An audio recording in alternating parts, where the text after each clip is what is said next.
Greetings, welcome to Growth Hacking Show, where we bring founders, CEOs, serial entrepreneurs, and emerging startup owners, where they share their experiences, what kind of mistakes to avoid, and accelerate your business growth for your prosperity.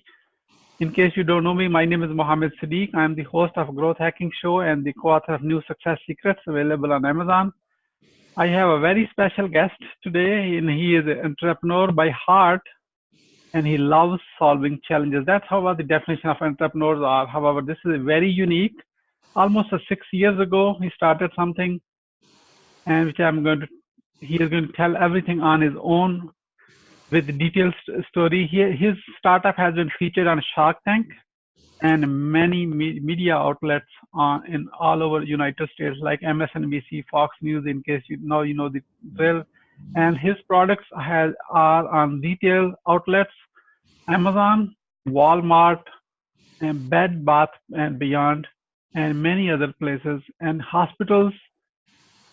And right now, he is on an international, worldwide distribution level. Imagine that in 6 years, how someone could conceive the challenge, well define it, come up with a solution, and then now he is on the mission to serve the world, wherever the water shortage is, you need that product. What that is, he is going to share all that in a moment. That's curious enough, is that right? Please join me to give a warm welcome to founder and CEO of Peel Away Labs. And he is no other than Maxwell Cohen. Maxwell, welcome. Hey, thanks for having me. Maxwell, let me start with this. Where were you? What happened? Who you were surrounded with that inspired you to get started on Peel Away Labs? Yeah, I come from a family of serial entrepreneurs. And in my family, we have a rule that you are forced to start a business before you turn 27. They have this rule because they believe that if you could acquire the skill set of thinking and acting like an entrepreneur, whether you fail or succeed, it's a great age because you have nothing to lose. And if you do succeed, you started young, and business is good. And then when I was in college, I noticed many of my friends, they never washed their sheets. When I came home from college, I noticed that my elderly grandparents had trouble washing their sheets on more than a weekly basis. And then my major in college was environmental, water resource, and economics. So between all three of those, that was the impetus of starting my business, Peel Away Labs. Tell us more about Peel Away Labs, what that is and what it does. Yeah, so peel-aways are a fitted bed sheet that we're all familiar with the elastic at the bottom. And then it has 5 peel-away layers on top. So one fitted bed sheet with 5 layers on top. Each layer is incredibly soft and could be slept on for 7 to 10 days before it needs to be peeled off. So that allows one of our sheets to last up to 50 full nights. And since each layer of peel-aways is 100% waterproof, it also gives it a dual purpose as a mattress protector. So no fluids from the top could go down to the other layers. And if there's a spill accident, you simply just peel that layer off to instantly have a brand new layer below. As you can see, we make all sizes from crib to king. We sell to college students, potty training toddlers, summer camps, the trucking industry, and most importantly, healthcare and home care. That's an amazing thing. Healthcare is a big thing because the patients are, changing the beds, and plus, there is so much of it. And as you may or may not know, I'm originally from Pakistan, so an emerging country, and where there's a lot of water shortage. So this could be used in that part of the world, not only in Pakistan, because world has need right now. So how you got this concept really? So again, I'm asking the same question again. It's so freaking amazing thing that virtually everybody needed, so especially the kids, the millennials, they all need it. Yeah. I mean, it's a product that's very, it's exciting because it's a product that everybody could use.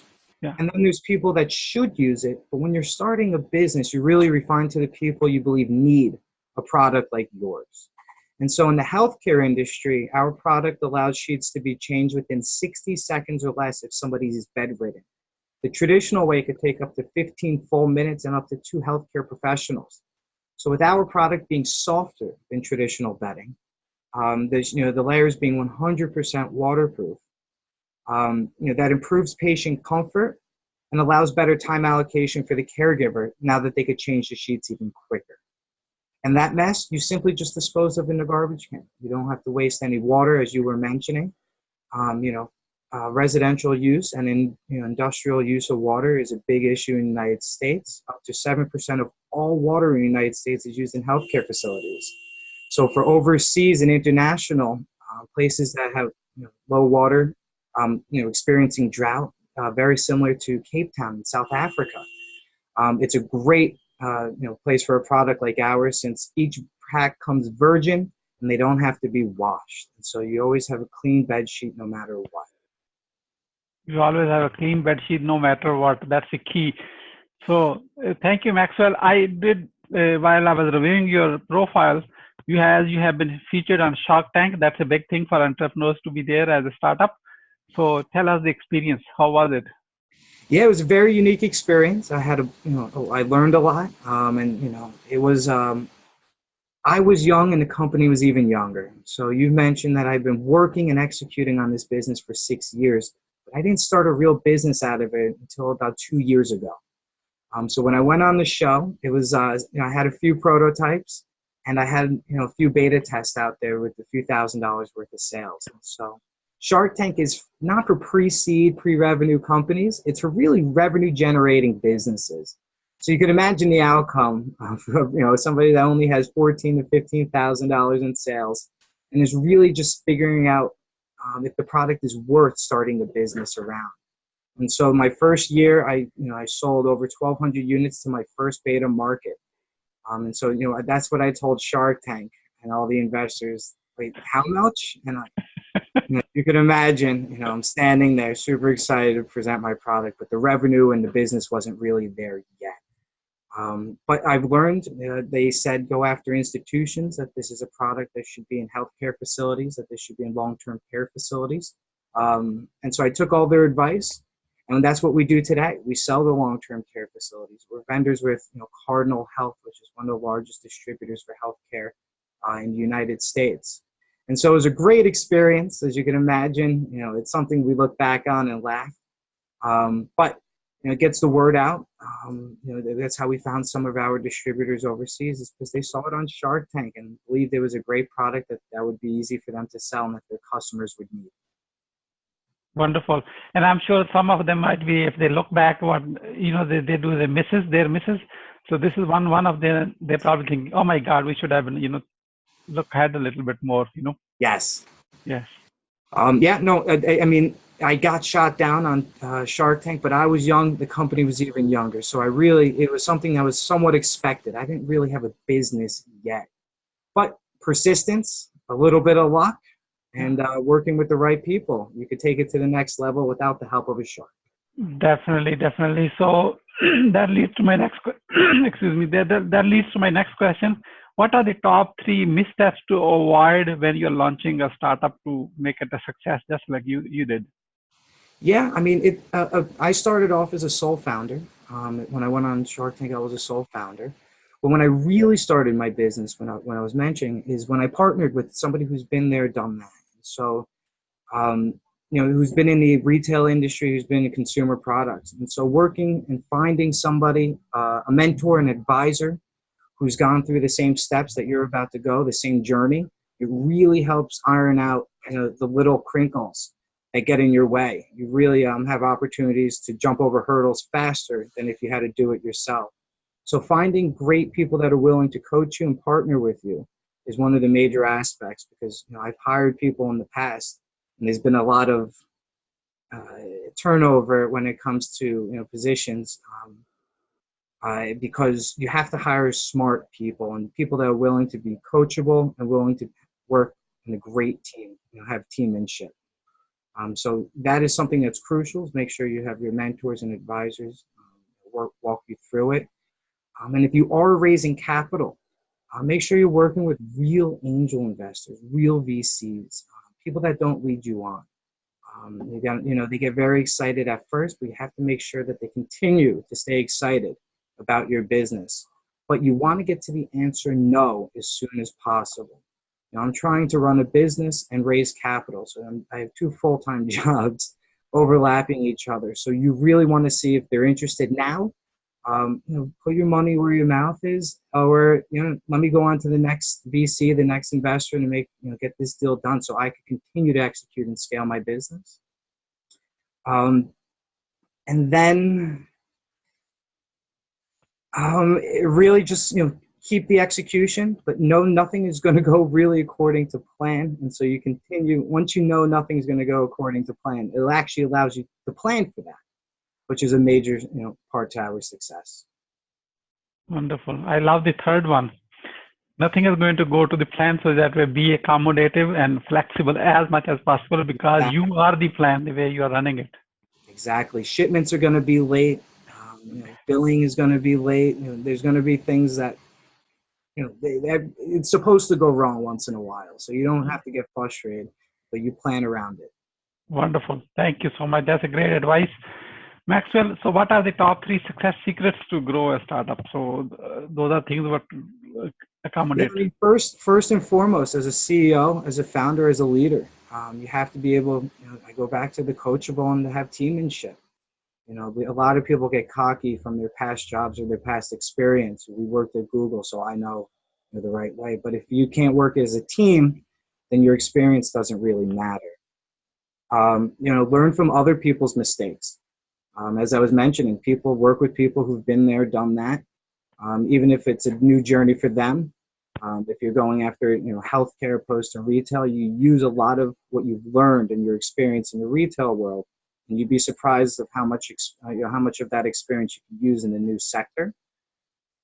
And then it's crazy. It's as simple as the next thing is you have, like I said before, you have to know things won't go according to plan, and that's what allows you to be successful.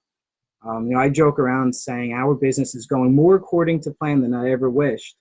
And, that's why it's becoming successful, but it's also successful for things that didn't go according to plan that we prepared for. Yeah, thank you. Thank you. So Maxwell, how you are growing Peel the Way Lab right now? How you are growing your company right now? Yeah, it's really, we're raising capital. You build a strong team. And then it's really about understanding your customers. As I mentioned, we sell from potty training toddlers, so that's selling to mothers and fathers. So the messages have to be, uniquely tailored to, who you're selling to. When we were originally selling to the healthcare industry, they were using words and lingo I didn't even understand. And if you don't understand the words, the language that they're speaking, you can't speak it back to them with confidence, and they're not going to believe you. So once you understand the language in the healthcare industry, understand the buzzwords that get the parents to buy your product, it's really about getting, I'm sorry, it's really about getting them to believe what you believe. And in order to get them to believe what you believe, you have to speak the same language and have the same emotions and passion that they have. And it's really about understanding your customers, what I'm getting at. Belly to belly with your customer. That's what it all comes down to. You don't have a business unless you could cater to your customer. Oh, yeah, great advice. Great advice. So Maxwell, running a business or startup is like there are a lot of highs and lows, like a roller coaster, goes up and goes down. Is that right? So what keeps you going when in a down moment? That I have prepared and executed for highs to come. It's one thing if if all you have is downs, and maybe that's to the point where the business isn't something that is, just could be wrong time. But you have to, accept the downs to get to the highs. I work my butt off to make sure that there are highs. That I have things planned for the future that I know are coming up that continue to keep us excited. And as I said, the things that didn't work out, my plan B's is to go for, the next industry. And we're lucky enough to have a product that allows you to scale in many different industries. So you have to really use the highs and the lows to find an equilibrium to continue to execute. Some days are terrible, some days are fantastic, some weeks are awful, some weeks are amazing. Some months I wish I never started a business. Some months I'm on top of the world. And so it's really keeping those balanced. But in the long run, you have to make sure that the highs obviously outweigh the lows. Definitely, definitely, definitely. Thank you so much. So Maxwell, the growth hacking show community, people who are watching this right now, they are all over the world and mostly are thought leaders and founders, speakers like yourself. How people who are watching this right now, how they can support you? Yeah, I mean, having support is the best thing as an entrepreneur. Getting people to believe what I believe really feels good, and so just having your support, helps me execute. But if there's people that are in the healthcare industry, work with hospitals, work with long-term care facilities. Introductions to these, to the right people, to the gatekeepers, would be a fantastic contribution for anybody out there. And how any help really is great when it comes to being an entrepreneur, and especially help that you didn't expect is sometimes the best help. You could reach out to me on LinkedIn, as you can see it on the screen. Feel free to reach out. I'm very active on there, and and if there's any way I could give back to your community, if you have any questions, comments, to learn from my mistakes, to learn from my successes, I'd be happy to share those as well. Amazing. Go ahead. If you are from healthcare and you want to kind of set up a joint venture with each other, so discuss, and first step would be go ahead, connect with Maxwell Cohen on LinkedIn directly. Okay, and that would be your first conversation, and say hello to him, mention the show so he knows exactly where you came from, and get from a cold start to a warm very quickly. So Maxwell, as we are about to wrap up, what would you say as a final word? Final word is, great execution leads to great success. Building a great team is, a major part of it. And then, a little shout out to ourselves. Our products can be found in Walmart under a brand called Camp Appeal. You can find them on Amazon, bedbathandbeyond.com, our website. If you are a healthcare professional, we have a website dedicated to you, which is peelawayshealth.com. It's back to the message, right? Back to getting to understand your customer. So that is a website that's specifically niched with the right language and the right angles going for the healthcare market. Besides that, this was thank you so much for having me. I've watched a lot of your podcasts and I've learned a lot from them as well. So hopefully this could do the same for other people. Thank you so much, Maxwell Cohen, for sharing your wisdom with us today. On the behalf of Growth Hacking Show community and our entire team, we really appreciate you. This is Mohammed Siddique signing off from Atlanta, Georgia, wishing you good luck, good sales, and I do hope our path cross again with another amazing guest. Until then, all best wishes. Thank you.